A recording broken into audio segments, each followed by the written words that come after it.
ഇന്ന് ശ്രാവണ പുലരി. ഏവർക്കും തിരുമുൽ കാഴ്ചയുടെ പൊന്നിൻ ചിങ്ങമാസത്തിലേക്ക് സുസ്വാഗതം.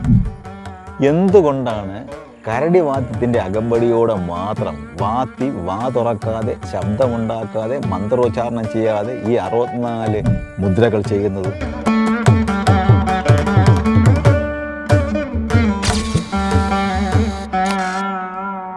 ഇതല്ല 2008 കാളിയൂട്ടിലെ അവസാനത്തെ ഉച്ചബലിയിൽ നിന്നും തിരഞ്ഞെടുക്കപ്പെട്ട ചിത്രങ്ങളാണ്.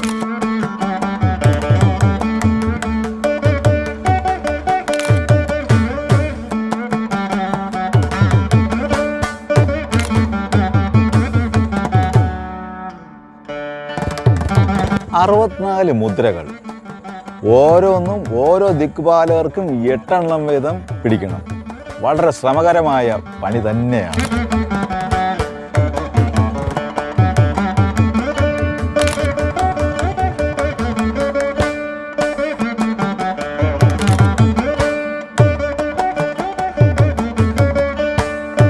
കരടി വാദ്യത്തിൻ്റെ അകമ്പടിയോടെ ദേവിയും തമ്മിൽ നടക്കുന്ന അതീവ രഹസ്യമായ സംവേദനമാണ് ഈ ഉച്ചബലി മുദ്രകളിലൂടെ നടക്കുന്നത്.